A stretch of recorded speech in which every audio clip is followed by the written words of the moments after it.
जय श्री कृष्णा। तो अभी जा रहे हैं भागवत सुनने के लिए गांव चंपासी। तो भागवत सुनते हैं और आप सभी को भी भागवत कथा सुनाते हैं। तो आइए चलते हैं आज गांव चंपासी। मिलकर के भगवान का नाम संकीर्तन करते हुए आगे की सूर्य वंश की वंशावली की कथा के अंदर चलते हैं। हमारे बीच हार्दिक स्वागत अभिवादन करते हैं हम प्रजापति परिवार से, चौधरी परिवार से, वैष्णव परिवार से पंडित जी महाराज राम जी पधारे हैं। हार्दिक स्वागत इस नगरी के अंदर हम लोहावासियों का करते हैं। खूब खूब स्वागत अभिवादन है। आइए भगवान नाम संकीर्तन करते हैं। नारायण नारायण गोविंद नारायण नारायण नारायण नारायण नारायण गोविंद नारायण नारायण नारायण।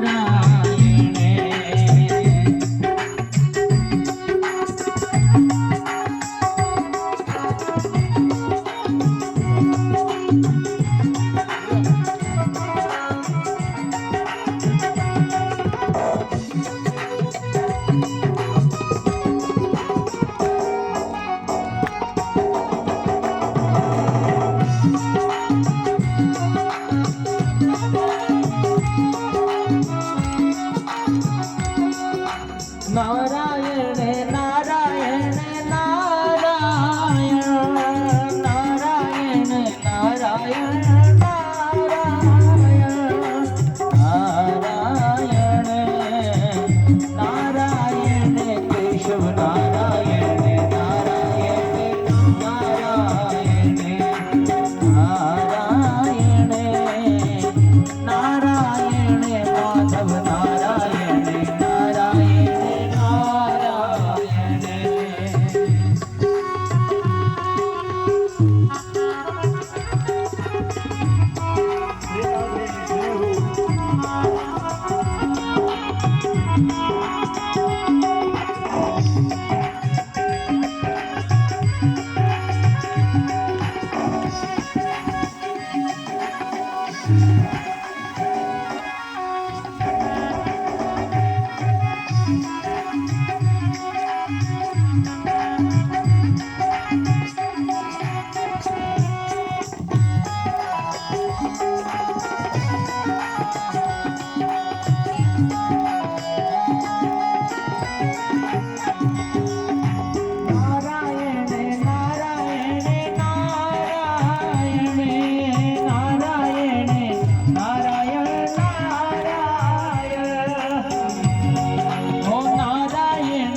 हमारी प्रजापति परिवार में और लोहा के अंदर कथा हुई थी 2 बार, तो खूब लोहा के वासियों का भाव रहता है और गौ सेवा के अंदर भी खूब प्रेम से लगे हुए हैं। अध्यक्ष साहब पधारे हैं, तो भाई गौ सेवा तो होनी चाहिए और निस्वार्थ भाव से मैंने वो वहाँ पर गौशाला के अंदर गौ सेवा का कार्य देखा है। बहुत सराहनीय प्रशंसनीय कार्य है और ऐसा ही भक्तों का भाव रहता है गौ सेवा के प्रति।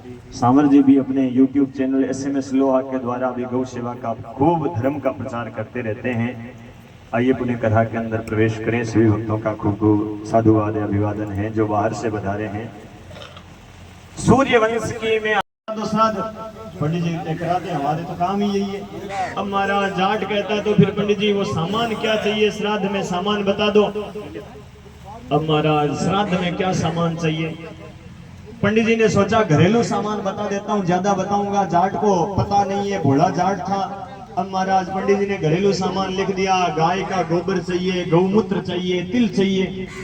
अब पर्ची में लिखा लिया जाट ने। जाट कहता है पंडित जी भोजन, पंडित जी कहते हैं देखो चौधरी जी ऐसा है, भोजन किसी के घर का नहीं करता, मेरा नियम है अपने हाथ से रसोई बनाकर खाता हूँ, और सूखी रसोई पहुंचा देना। जाट ने कहा ठीक है। पंडित जी सामान लिखवा करके घर चले गए और महाराज शाम को देखा सामान लिखा है गोबर है, गौमूत्र है, तिल है। अब संख्या नहीं लिखी थी कि भाई गोबर कितना लाना है, गौमूत्र कितना लाना है। चौधरी ने सोचा भाई ब्राह्मणों की आदत बहुत खराब होती है, चक्कर बहुत कटवाते हैं, कभी कहेंगे रतनगढ़ से ये लाओ, कभी कहेंगे राजलदेसर से ये लाओ, कभी कहेंगे वहां से ये लाओ, एक साथ ही सामान ले आता। अब महाराज सामान लिखा था गोबर, गौमूत्र, तिल।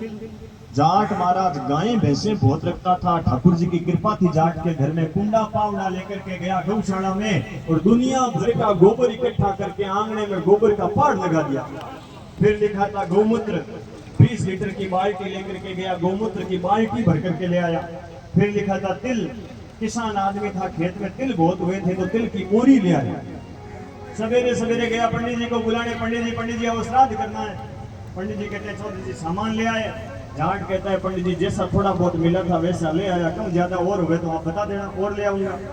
पंडित जी गए आंगने के अंदर, देखा ये गोबर का पहाड़ लगा हुआ है, गौमूत्र की बाल्टी रखी है, तिल की बोरी रखी है। पंडित जी ने सोचा भोला जाट है, कोई बात नहीं, जैसा भी सामान लाया अपने तो श्राद्ध कराना है। जाट कहता है देखो पंडित जी श्राद्ध में पहली बार करा रहा हूं, मुझे श्राद्ध की विधि मालूम नहीं है, आप श्राद्ध बढ़िया तरीके से करा देना, आपके रसोई के अंदर दक्षिणा के अंदर मैं कमी नहीं रखूंगा। पंडित जी कहते हैं चौधरी जी ऐसा है, जैसा मैं बोलूं वैसा बोलते जाना, जैसा मैं करूं वैसा करते जाना, श्राद्ध अपने आप ही बढ़िया हो जाएगा। अब महाराज जाट की एक आदत होती है, या तो जाट किसी बात को सीताराम जी पकड़ेगा नहीं और भूमर जी जे पकड़ लेगा ना फिर जाट उस चीज को छोड़ेगा नहीं, पकड़ लिया सो पकड़ लिया, आदत होती है जाट की। पंडित जी ने कहा जैसा मैं बोलूं वैसा बोलते जाना, जैसा मैं करूं वैसा करते जाना, श्राद्ध अपने आप ही बढ़िया हो जाएगा। अब महाराज पंडित जी बैठ गए, चौधरी जी बैठ गए, पंडित जी ने हाथ में पानी लिया, चौधरी जी ने भी हाथ में पानी लिया। पंडित जी कहते ले संकल्प। जाट ने सोचा जैसा पंडित जी करे वैसा करना है, जैसा पंडित जी बोले वैसा बोलना है। जाट कहता है ले संकल्प। पंडित जी कहते हैं संकल्प तुझे लेना है। जाट कहता है संकल्प तुझे लेना है, क्योंकि जैसा बोले वैसा बोलना है, जैसा करे वैसा करना है। पंडित जी कहते हैं ले संकल्प। जाट कहता है ले संकल्प। पंडित जी कहते हैं संकल्प तुझे लेना है। जाट कहता है संकल्प तुझे लेना है। पंडित जी कहते हैं मैं पागल हूँ क्या? जाट कहता है तू पागल है। पंडित जी कहते हैं मैं पागल हूँ। जाट कहता है मैं पागल हूँ। दोनों महाराज जुटम जुटा। उस गोबर में कभी चौधरी जी आवे, कभी पंडित जी आवे। 2 घंटे श्राद्ध चला। चौधरानी पीछे हाथ जोड़ करके खड़ी थी, मन में विचार कर रही थी भाई ऐसे ही होता होगा, श्राद्ध पहली बार करा रहे थे। पंडित जी पसीने पसीने हो गए। पंडित जी कहते हैं छोड़। जाट कहता है छोड़। पंडित जी कहते हैं तू छोड़। जाट कहता है तू छोड़। पंडित जी कहते हैं मैं जाऊं। जाट कहता है मैं जाऊं। पंडित जी कहते हैं तू जा। जाट कहता है तू जा। अब महाराज पंडित जी तो वहां से भागे। ऐसे श्राद्ध में धोती का जनेऊ का पता लगे क्या लाल जी? अब महाराज श्राद्ध करके पंडित जी घर आए। घर में पंडितानी इंतजार कर रही थी और महाराज पंडित जी के वहां वो जगह जगह चोटें लग गई थी श्राद्ध में। पंडितानी कहती है आज ये क्या हाल बना लिया? पंडित जी कहते हैं ये तो तेरे सुहा का सिंदूर ठीक था, जाट के पल्ले पड़ गया। अब इधर महाराज देखो जाट के मन में जरा भी खोट नहीं है। जाट अपनी घरवाली से क्या कहता है सुने ना चौधरानी, देख कितना बढ़िया श्राद्ध करा के गए हैं पंडित जी, पसीने पसीने हो गए लेकिन फिर भी श्राद्ध को छोड़ा नहीं है, पूरा करा के गए। रसोई का बोला था तो अपने वो रसोई लेकर के जा। अब महाराज लोग तो हमें ब्राह्मणों को रसोई देवे थाली में और जाट रसोई पहुंचाता है परात में, क्योंकि कमी थी नहीं, ठाकुर जी की कृपा थी। चौधरानी परात भर करके आटा दाल चावल घी शक्कर रसोई पहुंचा करके पंडित जी के घर गई। अंदर देखा तो पंडितानी महाराज पंडित जी के चोटों पर घी लगा रहे। चौधरानी कहती है पंडितानी जी आपके पंडित जी हमारे घर में श्राद्ध करा के गए थे, सो रसोई का बोला था, भोजन नहीं किया, रसोई लेकर के आऊं। पंडितानी को आया गुस्सा। पंडितानी कहती अच्छा ऐसा श्राद्ध आपके ही घर में करा के आए हैं क्या? पंडितानी जी कहती चौधरानी कहती हाँ मेरे घर में। पंडितानी को गुस्सा आया, हाथ में लिया डंडा। अब आगे आगे चौधरानी, पीछे पीछे पंडितानी 3 किलोमीटर तक भगाया। और भागते भागते चौधरानी मन में विचार करके लियो श्राद्ध विधि हालती ही चले गई, हाल पूरा यही कौन। अब महाराज घर पहुंची। चौधरी जी कहते हैं चौधरानी रसोई पहुंचा के आ गई।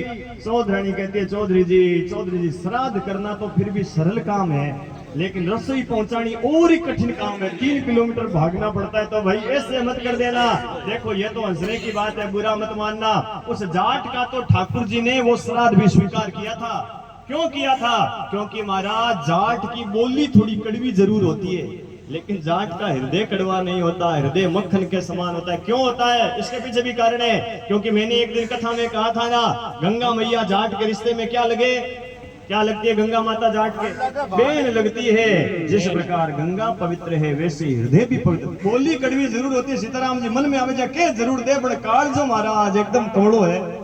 तो भाई देखो बोली कड़वी जरूर हो सकती है। और देखो जाटों के हाथ की तो ठाकुर जी ने खींचड़ा भी खा लिया था। चौधरियों के हाथ का खींचड़ा अप्पा रसगुल्ला खड़ावा तो ठाकुर जी खावे कि नहीं खावे भाई संशय हिरमाए। पर महाराज चौधरियों के हाथ का खींचड़ा कर्माबाई ने खिलाया कि नहीं खिलाया था? किस प्रकार खिलाया खींचड़ा? अरे भाई धबलिए की ओटे ही भगवान को खींचड़ा खिला दिया था। और कैसे कर्माबाई खींचड़ा खिला रही? आइए 2 पंक्तियों में भाव के साथ में भगवान को भोग लगाते हुए आगे की सूर्यवंश की कथा में चलते हैं सभी। जाट की चढ़ो थाली भर के लाई खींचड़ो ऊपर की बाट की जी मारा श्याम धनी जी मावे बेटी जाट की जी मावे बेटी जाट की। ओ थाली भर के लाई खींचड़ो थाली भर के लाई खींचड़ो ऊपर की बाट की जी मारा श्याम धनी जी मावे बेटी जाट की जी मावे बेटी जाट की।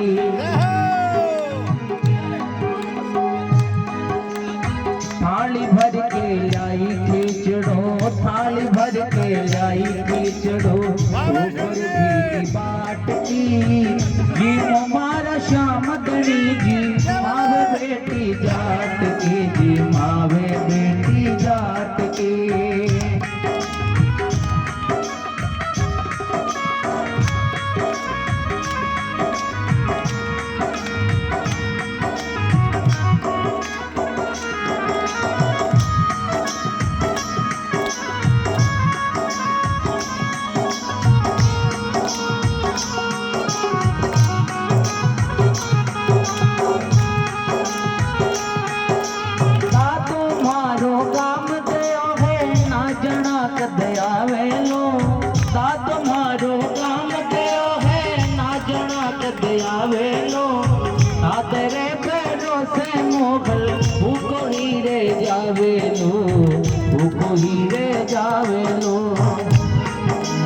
आज जिमाऊं तने खींचड़ो आज जिमाऊं तने खींचड़ो काल राबड़ी छाछ की जी मारा श्याम धनी जी मावे बेटी जाट की जी मावे बेटी जाट की।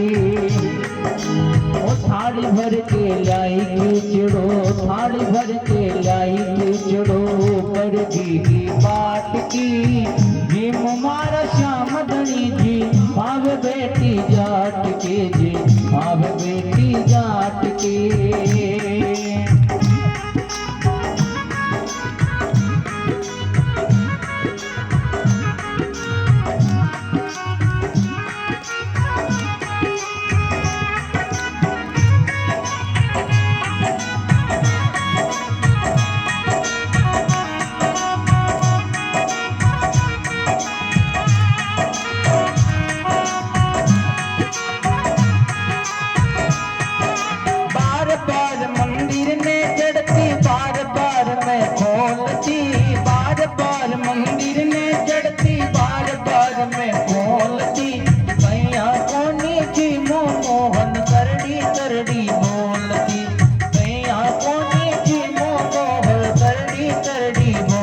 बोलती करड़ी करड़ी बोलती तेजी मौला जुद में जीमो तेजी मौला जुद में जीमो मानो ना कोई लाट की जीमो मारा श्यामतनी जी मारे बेटी जाट की जी अब बेटी जाट की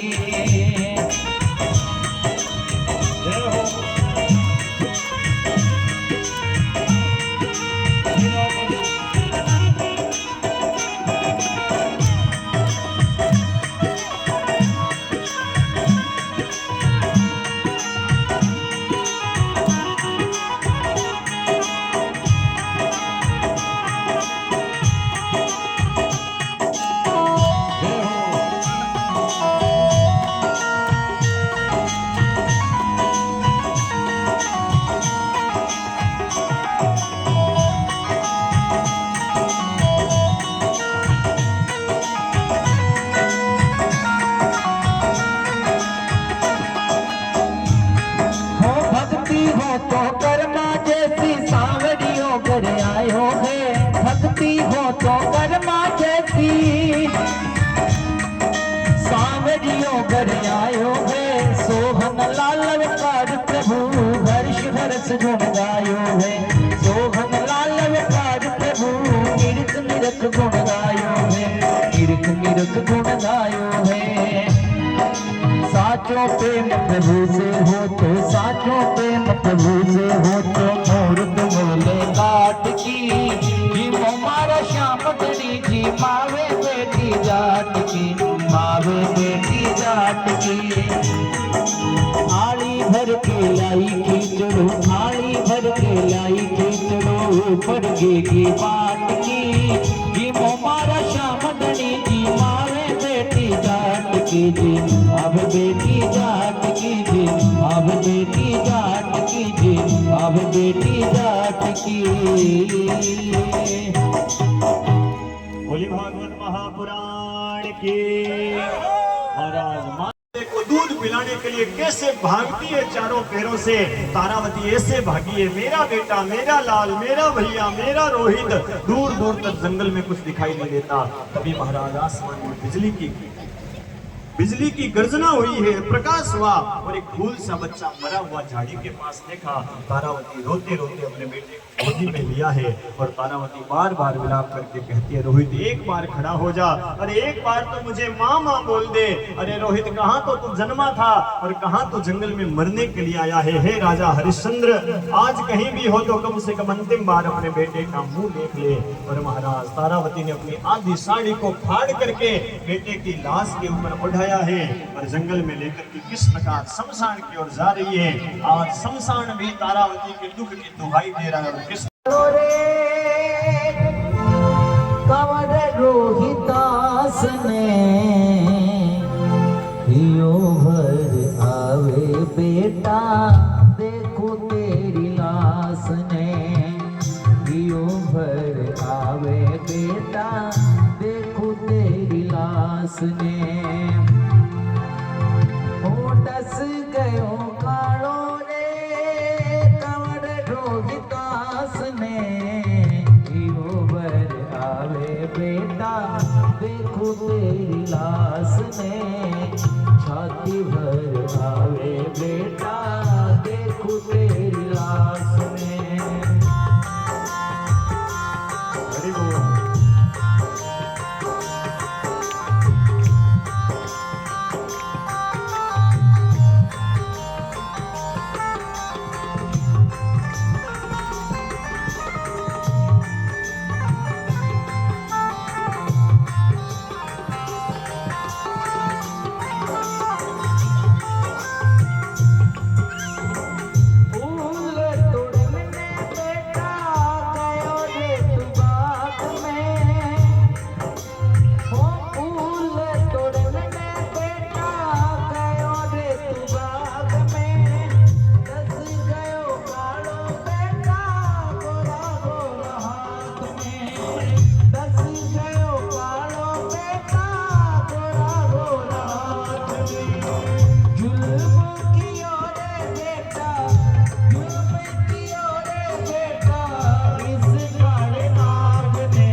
पर घटा करके बताऊंगा। ये पूरी की पूरी कथा हमारे शरीर पर लिखी गई है।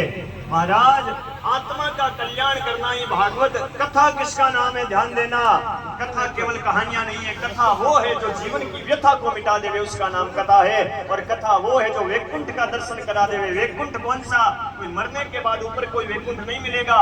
वैकुंठ कहते किसको है? अरे जो अपने घर की कुंठा को मिटा देवे, उसका नाम है वैकुंठ। भाई की भाई के प्रति कुंठा है, देरानी की जेठानी के प्रति कुंठा है, बीरनी की सासू के प्रति कुंठा है। उस कुंठा को मिटा करके घर को वैकुंठ बनाना ही भागवत की कथा है। कुंठा को मिटाओ भाई भागवत में आकर। जो कथा मैंने आपको 2 घंटे में सुनाई है ना, वो वापस 2 मिनट में सुनाऊंगा। यदि ऐसे उंगली पर गिन करके बताओ कि दशरथ जी का जन्म कौन सी पीढ़ी में हो रहा है, तब तो वापस पीढ़ियां बताऊं, नहीं तो सीधा राम जी का जन्म करूंगा। गिनोगे? कोशिश करोगे? गिनना कैसे? जैसे महाराज नोटों की गड्डी गिनते हो ना, एक ही मामला इधर उधर नहीं होता है, पूरा पिटो पिट बैठता है, 4 बार गिन लेते हैं। पीढ़ियां वैसे गिनना, जितनी पीढ़ियां गिनोगे ना, आज उतनी पीढ़ियां में ऊपर से आशीर्वाद देगी। सावधान होकर के बैठ जाना, उंगली पर उंगली लगा लेना, अभी पता चलेगा किसके कान का दरवाजा आर पार है, किसका पेट की तरफ है और किसका गेट की तरफ है। ब्रह्मा जी से प्रारंभ कर रहा हूं। ब्रह्मा का बेटा कश्यप हुआ, कश्यप का बेटा विवस्वान हुआ, विवस्वान का बेटा श्राद्ध देव हुआ, श्राद्ध देव का बेटा सुद्युम्न हुआ, सुद्युम्न का बेटा सरियाती हुआ, सरियाती का बेटा प्रसदकर हुआ, प्रसदकर का बेटा नभग हुआ, नभग का बेटा नाभाग हुआ, नाभाग का बेटा अम्बरीश हुआ, अम्बरीश का बेटा श्रुत हुआ, श्रुत का बेटा सिंधुदीप हुआ, सिंधुदीप का बेटा सिंधुनाभ हुआ, सिंधुनाभ का बेटा युवनाश्व हुआ, युवनाश्व का बेटा मानधाता हुआ, मानधाता का बेटा त्रिशंकु हुआ, त्रिशंकु का बेटा हरिश्चंद्र हुआ, हरिश्चंद्र का बेटा रोहित हुआ, रोहित का बेटा हरित हुआ, हरित का बेटा चंप हुआ, चंप का बेटा भिरुक हुआ, भिरुक का बेटा आहुक हुआ, आहुक का बेटा बाहुक हुआ, बाहुक का बेटा सगर हुआ, सगर का बेटा असमंजस हुआ, असमंजस का बेटा अंशुमान हुआ, अंशुमान का बेटा दिलीप हुआ, दिलीप का बेटा भगीरथ हुआ, भगीरथ का बेटा श्रुत हुआ, श्रुत का बेटा सिंधुदीप हुआ, सिंधुदीप का बेटा सिंधुनाभ हुआ, सिंधुनाभ का बेटा इडविड हुआ, इडविड का बेटा दीर्घबाहु हुआ, दीर्घबाहु का बेटा रघु हुआ, रघु का बेटा अज हुआ और अज का बेटा दशरथ जी महाराज। जल्दी बताइए कौन सी पीढ़ी में? एक बार जोरदार तालियां उनके लिए जिन्होंने 36 पीढ़ियों का उद्धार किया है। कौन बनेगा 35 करोड़ 36 लाख योजन ऊपर वैकुंठ का अधिकारी? अरे महाराज, कथा सुनो तो एक एक पीढ़ी का नाम सुनो। आजकल हमने नाथ जी कथा को मनोरंजन बना दिया है। केवल महाराज भजन गा लिए, केवल महाराज इधर उधर की बातें कर ली, कथा हो गई। अरे जब तक महाराज भगवान राम की वंशावली नहीं सुनेंगे, हमें पता ही नहीं चलेगा राम के बाप दादा कौन थे। अरे आजकल हमारी औलादों को, अपने बच्चों को अपने बाप दादाओं का नाम नहीं पता है। किसी बेटे को, छोटे बच्चों को 30वीं पीढ़ी पूछ लो, मैं कहता हूं पता नहीं है। गोत्र पूछ लो, हमारा गोत्र क्या है, गोत्र पता नहीं है। अरे भाई, हम ऋषि, कौन से ऋषि की संतान है ये नहीं पता है। हमारी कुल देवी कौन सी है ये हमें नहीं पता है। बच्चों को सिखाओ, पास में बिठाओ, कथाओं में लेकर के आओ। अरे कोई फिल्मों के अंदर, टेलीविजन में वो एक्टर नहीं, वो नाचता हुआ दिख जावे ना, बच्चे फट से नाम बता देंगे, फलाना नाच रहा है। क्यों भाई? हमने उनको यही दिखाया है। कथा में लेकर आएंगे नहीं, कथा में बिठाएंगे नहीं, संस्कार घर में देंगे नहीं। अरे भाई, घरों में शाम को 1 घंटा आधी घंटा पूरा परिवार बैठो, कोई सत्संग की बात करो, बीड़ियां पीने मत बैठो, सत्संग की बात करने बैठो। कोई बढ़िया बात बताओ, बच्चों को हनुमान चालीसा का पाठ करवाओ, गाय की सेवा करवाओ। अरे गौशाला जाओ, बच्चों को साथ में लेकर के जाओ, वो बच्चा सीखेगा, मेरा बाप गाय की सेवा करता था, मेरा दादा करता था, तो मैं भी थोड़ी बहुत तो करूं। आने वाली पीढ़ियां बहुत खराब हो रही है भाई। ये धोती वाले आप बैठे हो ना, ये आगे आने वाली पीढ़ियों में दिखेंगे कि या नहीं दिखेंगे? ये बुजुर्ग मेरे सामने पिता लोग बैठे हैं, लेकिन महाराज हमारी औलादों को सनातन धर्म का ज्ञान दीजिए। बाप दादाओं का, पीढ़ियों का नाम बताइए, अपनी जाति का, कुल का, वंश का नाम बताइए, ताकि हमारी वंश परंपरा आगे बढ़ सके, हमारा सनातन धर्म आगे बढ़ सके। एक बार हमारे घर कोई एक टापरी हुआ, 5-6 साल, मैं भी पूछ लियो, मैं बेटा तू की रोए? ज्यादातर पूछ लिया करता हूँ, कथा याद आ जाती है मुझे, ये कथा आती है तो। टाबरिया ने महाराज आप पिताजी रो नाम पतो को नहीं हो। वो टाबरियो के महाराज मैं तो पापा रो हूँ। हमने कहा चलो कोई बात नहीं भाई, पिता का नाम याद नहीं है। क्यों याद नहीं है? इसके पीछे कारण है। छोटे बच्चों की गुरु माँ होती है, माँ बेटे को सिखाती है। और हमारे सनातन धर्म में माँ अपने पति का नाम नहीं लेती, नाम लेती नहीं है, तो बच्चे को कैसे पता होगा फलान जी से तो बेटा सीखेगा नहीं। अब महाराज मैंने सोचा कि भाई बच्चे के पिता का नाम माँ बता नहीं सकती, और मैंने पूछा बेटा की रो है, बोटा बजो के महाराज पापा रो। तो मैंने सोचा कि भाई पिता का नाम तो माँ नहीं बता सकती, लेकिन दादे का नाम तो बता सकती है। अब महाराज बेटे पोते का लगाव दादे से ज्यादा होता है पिता से ज्यादा। अब दादे का नाम पता होगा, तो मैंने आगे और पूछ लिया, नहीं कि बेटा की रो है, बेटा बजो के महाराज पापा रो। मैंने फिर पूछ लिया बेटा बे पापा की रहा है, मैंने सोचा दादे का नाम बताएगा, पर बेटा बजो के महाराज पापा तो मम्मी रहा है। अब पापा मम्मी रहा है, भाई दादे रहा नहीं है। अरे भैया हंसने की बात नहीं है, शर्म की बात है। हम बच्चों को सिखा क्या रहे हैं, ये वास्तव में सत्य घटना है। मैं नाम नहीं बताऊंगा उस गांव का, लेकिन महाराज बिल्कुल सत्य घटना है। ये ऐसे बच्चे बोलते हैं, अरे भाई जो सिखाएंगे वही तो सीखेंगे, घरों के अंदर व्यवहार जो चल रहा है हमारा वही तो सीखेंगे।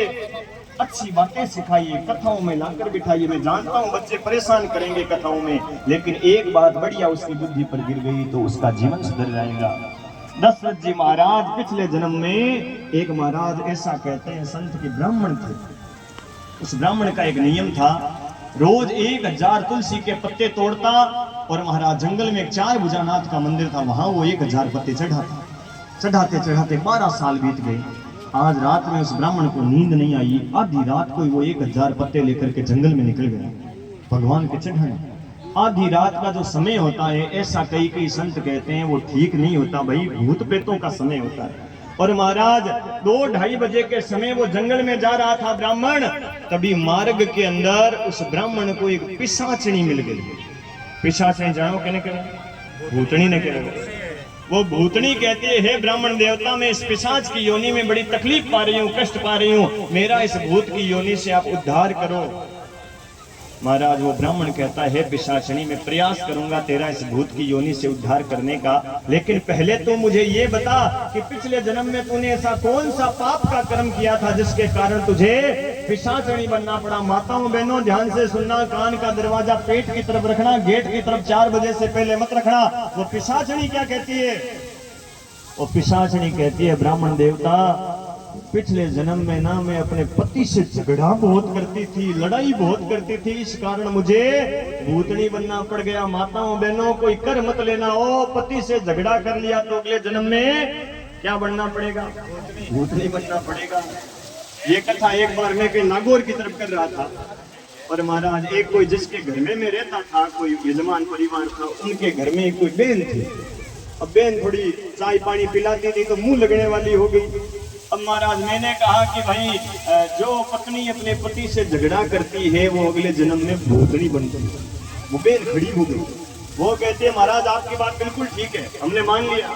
अरे भाई जो पत्नी पति से झगड़ा करेगी वो अगले जन्म में क्या, मैं तो, वो बहन कहती है, वो कहती है मैं तो कहती हूँ इस जन्म में ही भूतनी। पति से झगड़ा करे तो जीते जी भूतनी है, मरने के बाद क्या भूतनी बनेगी। लेकिन ये तो हमने मान लिया, पर साथ में एक बात आप और बता दो कि पत्नी पति से झगड़ा करे तो भूतनी बनती है, लेकिन यदि कोई पति पत्नी से झगड़ा करे तो वो पति क्या बनता है। मैंने कहा वो तो भूत बनता है, और क्या बनता है भाई, ना तो पति को पत्नी से झगड़ा करना है ना पत्नी को पति से। ये आज की कथा चालू होते ही मैंने एक बहुत अच्छी बात बताई थी कि गृहस्थी की गाड़ी के 2 पहिए होते हैं। हमारा जो गृहस्थ है ना, हम गृहस्थी बैठे इसलिए ये बातें ज्यादा बता रहा हूँ। आप साधु महात्मा होते तो इन बातों की आवश्यकता ही नहीं।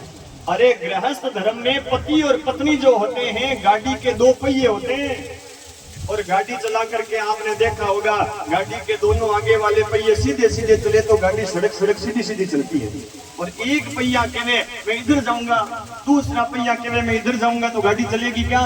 उसी प्रकार गृहस्थी के गाड़ी के 2 पहिए हैं, एक पति और पत्नी, दोनों का मन बराबर चले तो गृहस्थ स्वर्ग के समान सुंदर हो जाता है। झगड़ा मत करो भाई पति से, घर के अंदर पति पत्नी से झगड़ा मत करो, भूतनी बनना पड़ता है। लेकिन महाराज एक बात और ध्यान देना, यदि कोई बहन अपनी बूढ़ी सासू से जूठे बर्तन मंजवाती है वो क्या बनती है पता है क्या। कई माताओं बहनों की आदत होती है महाराज, सासू बेचारी माला फेरने बैठेगी ना तब महाराज मैंने कहेगी सासू मां बैठा बैठा माड़ा फेरो कहीं शरीर पतलो थोड़ी पड़े थारो शरीर बदाओ खाली बर्तन पड़िया थोड़ा हाथ फेर लो तो पतला थोड़ी पड़ो। महाराज ऐसी बहनें आजकल कह देती है कोई और महाराज बेचारी सासू बुढ़ापे में परवरिश करे तो क्या करे, बर्तन लेकर के बैठ जाए। और विचार करना माताओं बहनों, जे कोई भाई गिने कोई पावना प्रसंग आ जाए ना कितना खराब लगे। फिर महाराज वो बीननी बड़ा मक्खन लगाती है, बीननी कहती है पावना ने घणो ही मना करा अने घणो ही समझावा थे माड़ा फेर्या करो बोले बुढ़ापे में बर्तन ले बैठ जेवे। सासू बेचारी मन में विचार करेगी बीननी तू जकी बात केवे नहीं मारो काल जो जाने तू काई कहे। अरे ऐसा मत करो भाई, बूढ़ा वृक्ष है, सास ससुर जिसके घर में बूढ़े हैं समझना चाहिए भगवान ही विराजमान है, उनकी सेवा करो भाई। देखो एक बात गांठ बांध करके रख लेना माताओं बहनों, जिसके घर में बूढ़े माँ बाप हैं उनको कोई साधारण मनुष्य मत समझना। जिसके घर में तुलसी का पौधा है उस तुलसी के पौधे को साधारण कोई पेड़ वृक्ष मत समझ लेना। जिसके घर में देसी गाय है उस गाय को कोई पशु मत समझ लेना। अरे कोई पीपल की सेवा करता है उस पीपल को कोई साधारण पेड़ मत समझ लेना। किसी के घर में भागवत गीता भागवत पुराण का ग्रंथ है, रामचरितमानस का ग्रंथ है, उसको साधारण किताब मत समझ लेना। ये साक्षात भगवान के स्वरूप है। ये सारी बूढ़े माँ बाप हैं तो समझना भगवान की सेवा कर। और यदि मैं कहता हूँ, देखो मैं अपनी बात कहता हूँ, यदि आपने घर में माँ बाप की मन लगा करके सेवा कर ली और उनका आशीर्वाद लग गया ना, मैं कहता हूँ साधु महात्माओं के आशीर्वाद की भी आवश्यकता नहीं पड़ेगी। यदि आत्मा से माँ बाप ने बूढ़े ने आशीर्वाद सास ससुर ने आशीर्वाद दे दिया, मैं कहता हूँ किसी के आशीर्वाद की आवश्यकता नहीं पड़ेगी। भगवान की ऐसी कृपा बन जाएगी आपके घर के अंदर। सेवा कीजिए भाई, साक्षात भगवान है। तुलसी पौधा नहीं है, गीता भागवत कोई किताब नहीं है, गाय कोई पशु नहीं है, ये साक्षात भगवान का चलता फिरता मंदिर है। दशरथ जी महाराज ब्राह्मण के रूप में 1000 पत्ते चढ़ाए और प्रार्थना करी, भगवान ये 12 साल तक पत्ते चढ़ाने का कोई पुण्य है, इस पुण्य के प्रभाव से ये पिशाच योनि से मुक्त हो जाए। वो मूर्ति फट गई और भगवान प्रकट होकर कहते हैं, ब्राह्मण मैं तेरी सेवा से बड़ा प्रसन्न हो जा, इस पिशाचनी को पिशाच योनि से मुक्त करता हूँ और तुझे आशीर्वाद देता हूँ, अगले जन्म में तू अयोध्या का सम्राट राजा दशरथ बनेगा और यही पिशाच है तेरी धर्म पत्नी रानी कौशल्या बनेगी। वही दशरथ जी महाराज 3 रानियां थी। आइए राम कथा के अंदर प्रवेश करते हैं। धनुष के ऊपर प्रत्यंचा चढ़ाया है, प्रत्यंचा चढ़ाते ही खींचते ही धनुष के टुकड़े हो गए और जैसे धनुष टूटा है माता सीता वरमाला लेकर के तैयार खड़ी है। लेकिन महाराज शादी विवाह में कभी कभी थोड़ी हंसी मजाक होती है। राम जी है थोड़े लंबे और सीता है थोड़ी ओछी। अच्छा, राम जी ने 1.5-2 फुट का मुकुट और पहन रखा है और लंबे हो गए, अब सीता का हाथ नहीं पहुंच रहा। तो साथ में जो सहेलियां थी ना वो राम जी से कहती है, राम जी थोड़ा आप नीचे झुक जाइए ना। राम जी कहते हैं, हम दशरथ नंदन कौशल्या नंदन किसी के सामने झुकते नहीं है, माला पहना नहीं तो ऐसे पहनाओ। सहेलियों ने सोचा ऐसे कैसे माला पहनाएगी, तो सहेलियां दौड़ी दौड़ी विश्वामित्र जी के पास गई। गुरुजी से कहा, गुरुजी आप बोलिए ना अपने शिष्य को झुकने का। विश्वामित्र जी कहते हैं, हम ठहरे साधु महात्मा, हमारा काम था धनुष तोड़वाना, हमने तोड़वा दिया, अब शादी विवाह आप जानो, आपका काम जाने। अब महाराज काम बना नहीं तो सहेलियां दौड़ी दौड़ी गई लक्ष्मण जी के पास। लक्ष्मण जी से कहते, लक्ष्मण जी आप अपने भाई को बोल दीजिए थोड़ा झुक जावे। अब रामायण में तो मर्यादा भरी हुई है, छोटा भाई बड़े भाई को झुकने का नहीं बोल सकता। तो सहेलियों ने लक्ष्मण जी को लालच दिया। सहेलियां मजाक मजाक में लक्ष्मण जी से कहती है, लक्ष्मण जी आप हमारा काम बना दो, हम आपका काम बना देंगे। पीछे छोटी बहन उर्मिला तैयार खड़ी है, लगे हाथ आपका और ब्याह करवा देंगे। अब लक्ष्मण जी बड़े बुद्धिमान है, लक्ष्मण जी सीधे राम जी के पास गए। अब झुकने का तो नहीं बोल सकते लेकिन बुद्धि लगाई। जाते लक्ष्मण जी ने राम जी के चरणों में दंडवत प्रणाम किया और कहा, भैया राम आपने धनुष तोड़ा, मैं प्रणाम करना भूल गया। अब राम जी लक्ष्मण जी को उठाने के लिए नीचे झुके, उसी समय सीता ने फायदा उठा करके माला पहना दी और महाराज सभी सखियां मंगल गीत गाने लगी। किस प्रकार, आइए हम सभी मिलकर के भाव के साथ में भगवान राम के विवाह के उत्सव के अंदर चलेंगे। किस प्रकार भगवान राम का मां जानकी के साथ में विवाह हो रहा है, कन्यादान हो रहा है। आइए सभी भाव के साथ में मिलकर के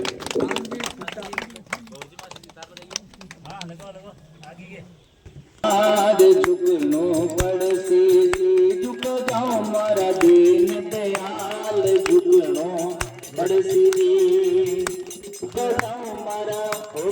जाओ मारा दीन दयाल, झुक झुकनो पड़सी झुक जाओ मारा राजकुमार झुकनो पड़सी झुकनो पड़सी हो झुक जाओ मारा राजकुमार झुकनो पड़सी मारी सीता भोड़ी है मारी सीता भोड़ी है ते चतुर गणा भगवान झुकनो पड़सी ते चतुर गणा भगवान झुकनो पड़सी झुक जाओ मारा दीन दयाल झुकनो पड़सी झुक जाओ मारा राजकुमार झुकनो पड़सी मारी सीता गोरी सी है मारी सीता गोरी सी है ते श्याम भरण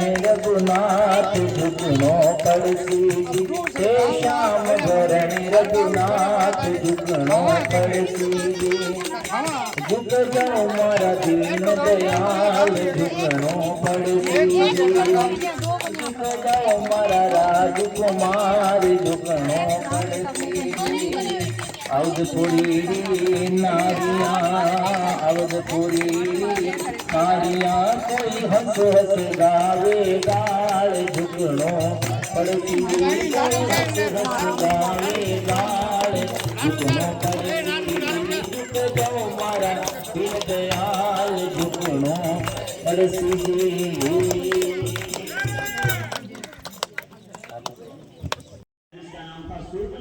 सुर्पनखा भेष बदल करके आई और महाराज राम जी कहते हैं देवी मेरे पास तो मेरी धर्मपत्नी बैठी है आपको विवाह करना है ना सामने पेड़ के नीचे मेरे छोटे भाई बैठे उनके साथ विवाह करना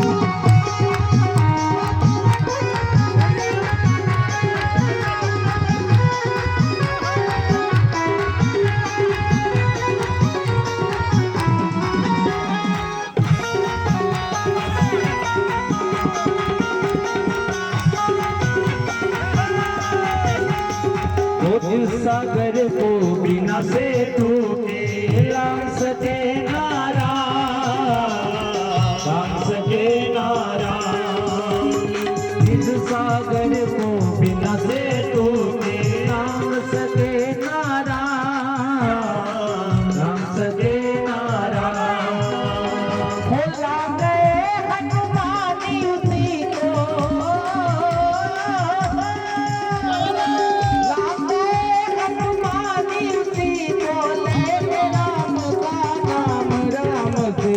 बड़ा राम का नाम राम से बड़ा राम का नाम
भागवत महापुराण की, राम जी महाराज की। ये तीनों तो एक जैसा योग पास से समुद्र के ऊपर पुल बना और महाराज सारी की सारी वानर सेना ने लंका नगरी में प्रवेश किया और राक्षसों के साथ में वानर सेना का युद्ध हुआ। अंत में राम और रावण का युद्ध हुआ। राम और रावण का युद्ध तो राम और रावण के ही समान था, लेकिन वो रावण मरता नहीं था। तो विभीषण जी के कहने से भगवान राम ने रावण की नाभि प्रदेश में कैसा तीर चलाया जिससे रावण का उद्धार हुआ और भगवान राम ने लंका नगरी का जो राज था वो विभीषण जी को प्रदान किया। कहते हैं जो संपदा शिव रावण ही दीन दिए 10 मात, सोई संपदा विभीषण ही सकुच दीन रघुनाथ। भगवान राम, भगवान शंकर ने शिव जी को ये लंका का राज दिया था। कैसे दिया था बताया? रावण के 10 माथे थे और रावण ने अपने 10 माथे काट काट करके शिव जी के चरणों में चढ़ा दिए थे। ऐसा भक्त था रावण। जो संपदा शिव रावण ही दीन दिए 10 मात, सोई संपदा विभीषण ही सकुच दीन रघुनाथ। और इतना सब कुछ भगवान राम ने विभीषण जी को केवल भक्ति के कारण दे दिया। तो यहाँ पर यह बात सिद्ध होती है कि तपस्या से 1000 गुना श्रेष्ठ होती है भगवान की भक्ति। रावण ने तो तपस्या करी थी, लेकिन विभीषण जी ने भगवान की भक्ति करी थी। भक्ति जो है, इसीलिए विभीषण जी का नाम संतों में आता है। संत विभीषण, संत थे, साधु थे विभीषण जी, राक्षस कुल के अंदर भी। भक्ति जो है ना भगवान की, वो तपस्या से 1000 गुना श्रेष्ठ होती है। और जो भक्त होता है, भक्ति के अंदर चमत्कार नहीं होता है, तपस्या में चमत्कार होता है। अरे भाई, चमत्कार तो जादूगर भी बता देता है।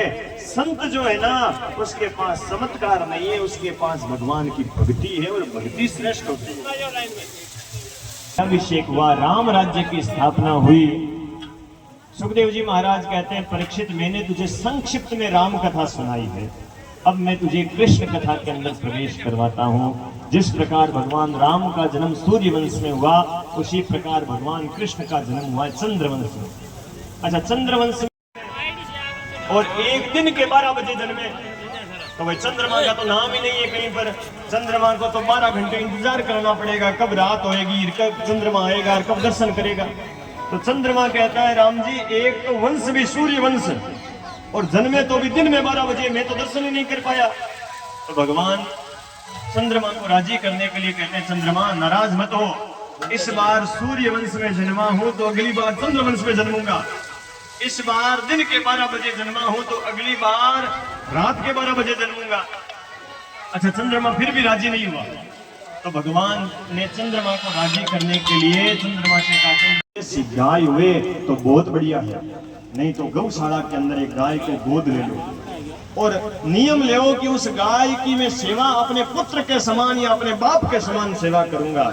महाराज, यदि उस गाय ने आपको आशीर्वाद दे दिया और आपका अटका हुआ जो काम है ना, उस गाय के जीवने कान में बोल देना कि हे गौ माता, मेरा ये काम हो नहीं रहा है, आपकी कृपा से ये काम हो जाए। और मैं कहता हूँ दिन रात उस गाय की सेवा तन मन से करना, स्वार्थ की भावना से मत करना। यदि उस गाय ने आशीर्वाद दे दिया ना, वो गाय के कान में कही हुई बात भगवान तक अपने आप पहुंच जाएगी।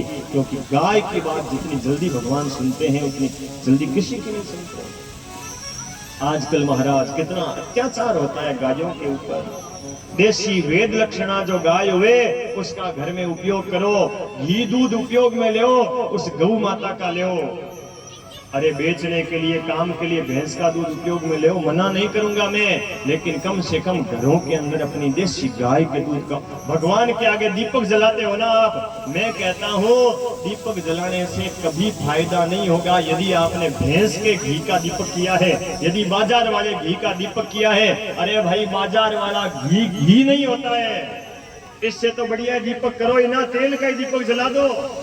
लेकिन घर के अंदर कम से कम देशी गाय के दूध का थोड़ा बहुत बिलोना करो, उससे घर के अंदर भगवान के आगे दीपक जलाओ ना, वो गाय के घी का उपयोग करो। गाय का रूप बनाया धरती ने और गाय का रूप धारण करके आंखों में आंसू लेकर के भगवान के पास गई, भगवान मेरी करुण पुकार सुनिए। और महाराज, भगवान ने गौ माता से कहा है, जब जब गाय पर संकट आया है महाराज, गाय ने भगवान के आगे करुण पुकार लगाई है। और ऐसे भक्त हैं जो महाराज गाय की रक्षा के लिए आगे आने वाले आज भी कलयुग के अंदर भी बैठे हैं। अरे भाई हमें भी संकल्प लेना चाहिए, आज कथा में बैठे हैं, जैसे भी हुए तन से मन से धन से हम गाय की सेवा करेंगे।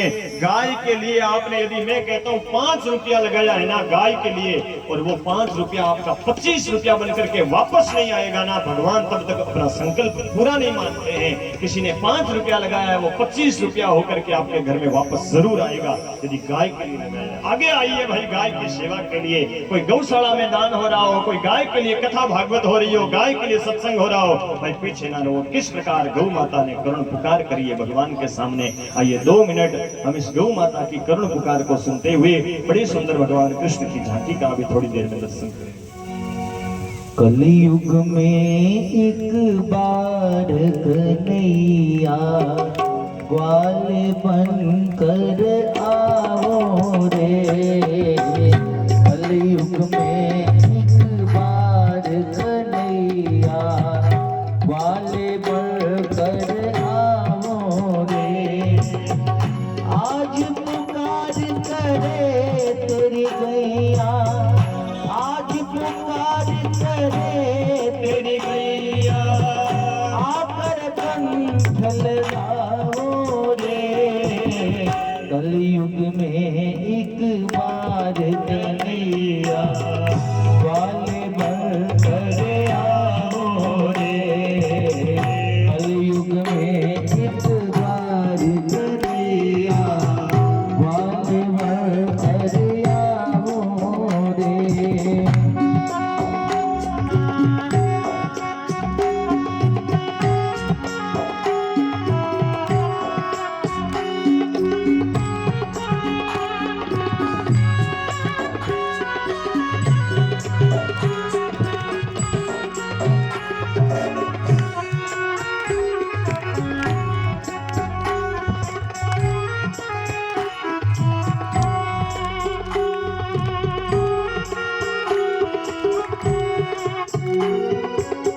जिनको मैंने दूध पिलाया वही मुझे सताते हैं, सताते हैं, सताते हैं। खीर फाड़ कर मेरे बेटे मेरा मांस बिगाते हैं, बिगाते हैं, बिगाते हैं। अपनों के अभी सब समझ को आगे आज छुड़ाओ रे। कलयुग में एक बार कन्हैया ग्वाल बन कर आओ रे। कलयुग में एक बार कन्हैया ग्वाल बन कर आओ रे। आज पुकार करे तेरी गैया, आज पुकार करे गैया, आके कंठ लगाओ रे। कलयुग में एक बार कन्हैया ग्वाल बन कर आओ रे। कलयुग में एक बार कन्हैया ग्वाल बन कर आओ रे। राधे जय हो।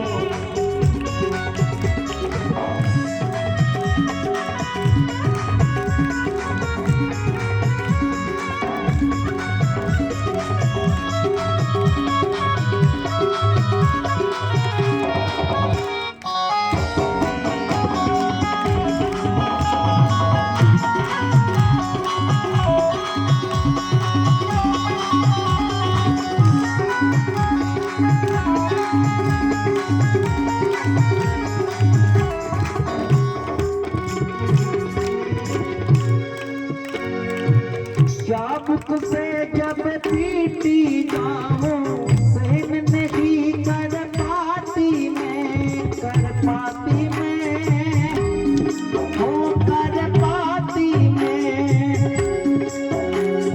ओ उबला पानी तपे फेंके हाय हाय चिल्लाती मैं, चिल्लाती मैं, चिल्लाती मैं। बिना काल में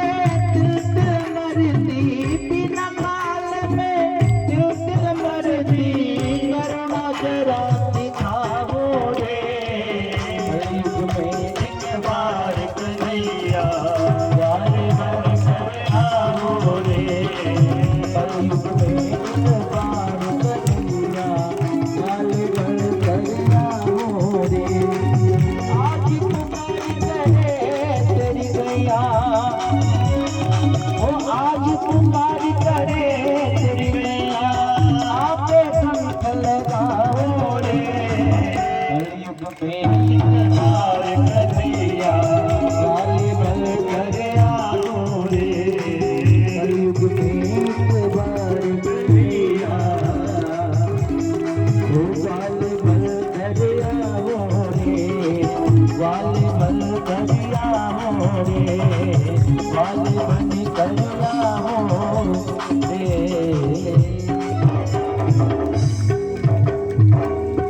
बोले सर्वदेवमयी गौ माता के। महाराज गाय की पुकार सुन करके भगवान ने आदेश दिया कि आप सब देवी देवता गोकुल वृंदावन के अंदर कोई बंदर बन जाओ, कोई वृक्ष बन जाओ, कोई पेड़ पौधे पशु पक्षी बन जाओ और मैं वहां पर अवतार लूंगा। अब महाराज इधर कंस ने अत्याचार किया और कंस की एक काका की सुंदर उत्सव की संपन्न खुल गए सारे ताले क्या बात हो गई खुल गए सारे ताले क्या बात हो गई जब से जन्मे कन्हैया करामात हो गई जब से जन्मे कन्हैया करामात हो गई आगन गोर तेरा कैसी रात हो गई आगन गोर मेरा ऐसी रात हो गई जब से जन्मे कन्हैया करामात हो गई जब से जन्मे कन्हैया करामात हो गई।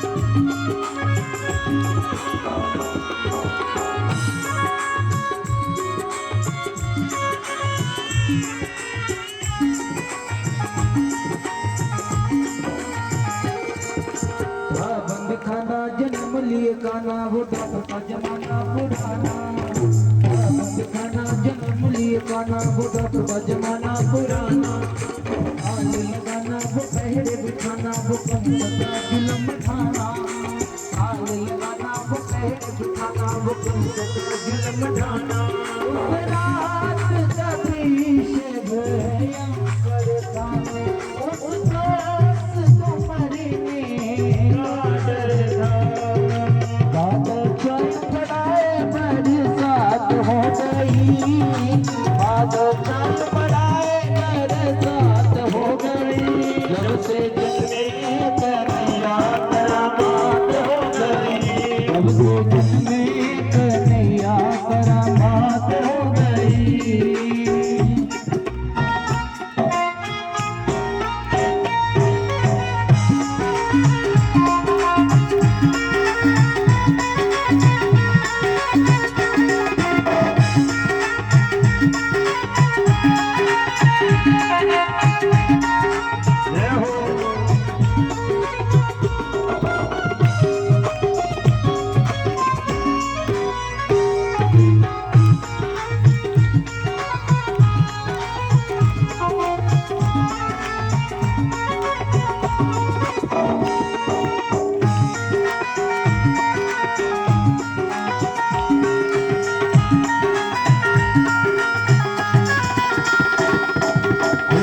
ताले से रखवाले की हाथ में बरसियां बाले ताले से रखवाले की हाथ में बरसियां बाले दिल के काले बड़े थे वाले वो काल के हवाले होने वाले वासुदेव ने श्याम को उठाया था तो तरी में श्री श्याम को लेटाया था गोकुल गाय हर साए कैसी बात हो गई गोकुल गाय हर साए कैसी बात हो गई जब से जन्मे कन्हैया करामात हो गई जब से जन्मे कन्हैया करामात हो गई।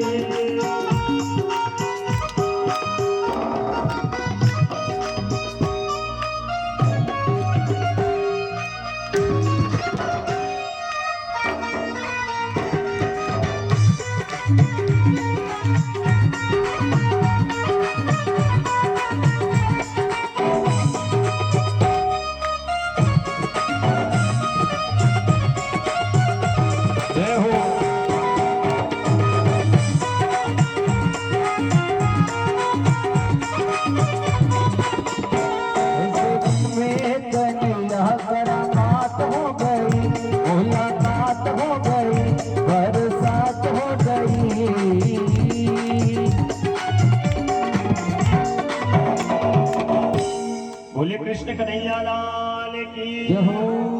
वासुदेव जी नंद रानी के पास में भगवान को सुलाया, उस कन्या को लेकर के आए। वापस आते ही हाथों की हथकड़ियां लग गई, जेल के ताले लगे, पहरेदार जाग गए। अल्लाह हो गया, अरे 8वां हो गया, 8वां हो गया, 8वां। कंस कहता है लाओ 8वां लाओ। वासुदेव जी कहते हैं कंस 8वीं तो कन्या हुई है। कंस कहता है ये कन्या भी मेरा काल बन सकती है। उस कन्या के पैर पकड़े और पत्थर के शिला के ऊपर कंस पटकने लगा। वो कन्या हाथ से फिसल गई और आसमान में जाकर के अष्टभुजा जगदम्बा भवानी बिजली बन करके चमकने लगी। बोलिए जगदम्बे भवानी की। और महाराज आकाशवाणी कर दे, कंस तेरा काल तो 84 कोस के ब्रिज में कहीं ना कहीं जन्म ले चुका है। अब आइए हम सभी चलते हैं गोकुल की ओर, जहां पर भगवान का अवतार हुआ है। नंद बाबा की 2 बहनें हैं, एक का नाम है नंदा, दूसरी का नाम है सुनंदा। नंदा दौड़ी दौड़ी गई गौशाला के अंदर, नंद बाबा गायों की सेवा कर रहे थे। और नंदा कहते हैं नंद बाबा बधाई है, नंद बाबा बधाई है। नंद बाबा कहते हैं बावरी काहे की बधाई है। नंदा कहते हैं नंद बाबा आपने जो गायें दान में दी, जो ब्राह्मण जिमाए उन सबन को आशीर्वाद, आपके घर में नीलमणि जैसो लाला भयो है। नंद बाबा बड़े राजी हुए, 108 डुबकी लगाई, पीला पटका बांधा है, आंखों में काजल लगाया है और मुझो प्रताव देकर के नंद बाबा कहते हैं लाइयो रे छोरो दर्पण देखे तो सही कैसे लग रहे हैं। ग्वाल बाल कहते हैं नंद बाबा दूल्हे जैसे लग रहे हो। अब महाराज छोटा भी सज रहा है, बूढ़ा भी सज रहा है, जवान भी सज रहा है। एक कोई महाराज 85 साल की बूढ़ी मैया थी, वो भी सज रही है, पेट में आंत नहीं, मुंह में दांत नहीं, लेकिन महाराज आंखों से दिखाई नहीं देता था। उसको भी भगवान के जन्म की खुशी है। 80 साल पुराना शादी का जोड़ा निकाला और श्रृंगार करके जाने लगी, लेकिन श्रृंगार में थोड़ी गड़बड़ हो गई। गड़बड़ क्या हो गई, आंखों से दिखाई नहीं देता था, तो जो चीज आंखन में लगाई जाती है वो तो होठन पे लगाई ली, और जो होठन पे लगाई जाती है वो आंखन में लगाई ली। इतनी सी गड़बड़ हो गई, लेकिन उसको भी खुशी है। और सज धज करके गोकुल के अंदर माँ यशोदा के पास जा रहे हैं। अभी मैं भाई लोगों से कहूँ ना कि नंद बाबा बधाई है, तो भाई लोग हाथ उठा करके जो भाइयों से प्रारंभ कर रहे हैं, नंद बाबा बधाई है, यशोदा मैया बधाई है। आवाज सुनी जी के थाते माता मां मैं तो थारी थारी बढ़ाई करूं और थे मारी फजीती कराओ। इस बार देख लो, इन भाइयों से सीखना। नंद बाबा बधाई है, यशोदा मैया बधाई है।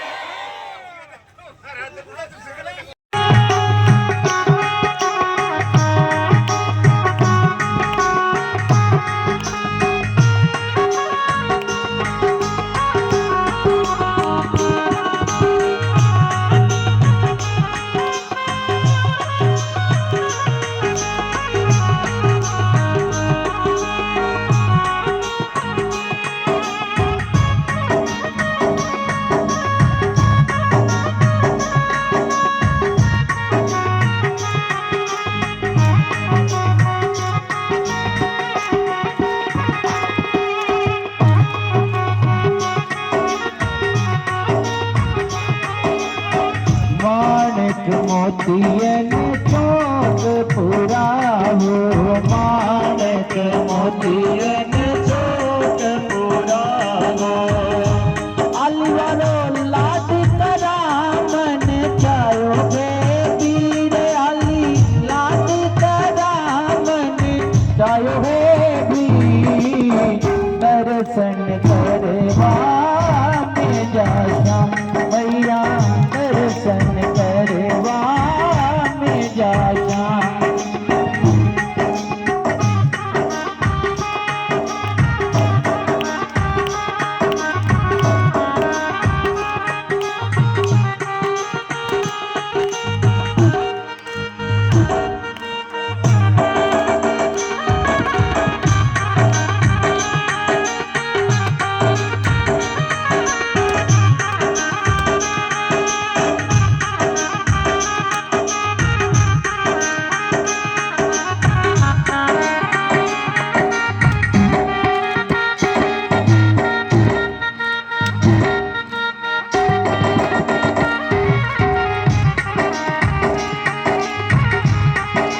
जगपति पालक बन आयो बालक, जगपति पालक बन आयो बालक।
नथनी की कर तो सहाई यशोदा मैया दे दो बधाई।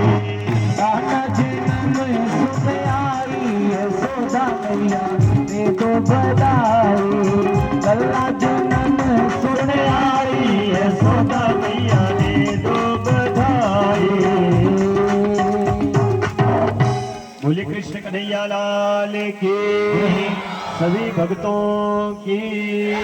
आइए बड़े भाव से भागवत लाल कृष्ण की जय आरती बाल कृष्ण की जय अपनो जन्म सुफल कर लीजिए अपनो जन्म सुफल कर लीजिए आरती बाल कृष्ण की कीजिए अपनो जन्म सुफल कर लीजिए।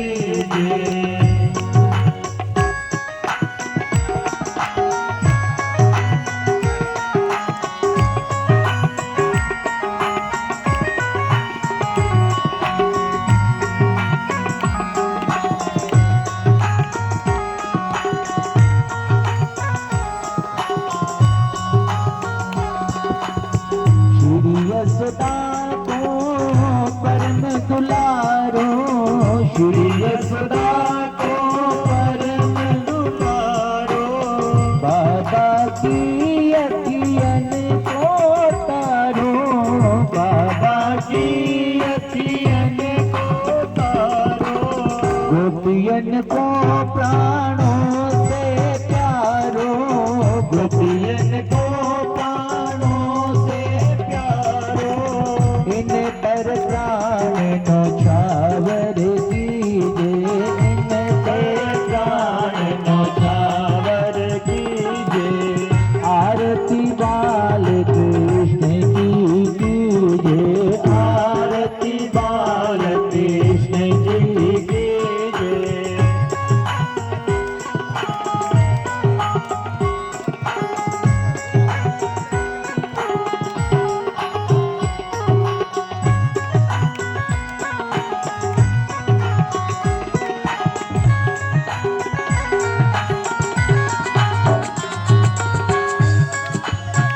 बलदाऊ को छोटो भैया बलदाऊ को छोटो भैया कनवा के कर बोलत मैया कनवा के कर बोलत मैया पर में मुदित मलक बलैया पर में मुदित मलक बलैया अपने सर्वस इनको दीजिए अपने सर्वस इनको दीजिए आरती बाल कृष्ण की कीजिए आरती बाल कृष्ण की कीजिए अपनो जन्म सुफल कर लीजिए अपनो जन्म सुफल कर लीजिए।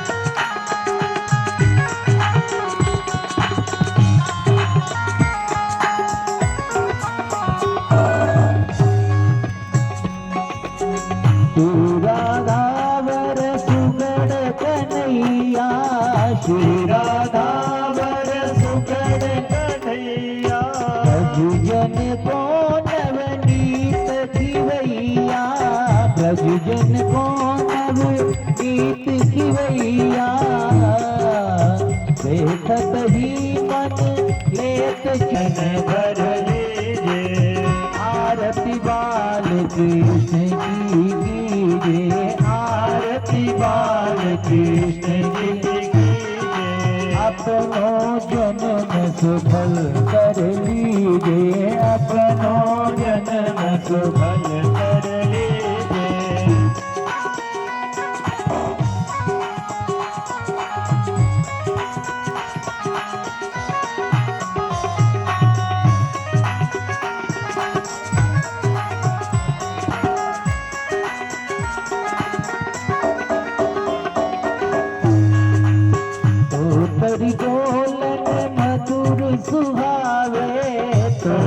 बोलन मधुर सुहावे, सघन माते खेलत सुख पावे, सघन माते खेलत सुख पावे, तू ही सुकृति को ध्यावे, तू ही सुकृति को ध्यावे, अब इनको यत्नो कर लीजिए, अब इनको अपनो कर लीजिए, आरती बाल कृष्ण की कीजिए, आरती बाल कृष्ण की कीजिए, अपनो जन्म सुफल कर लीजिए, अपनो जन्म सुफल कर लीजिए।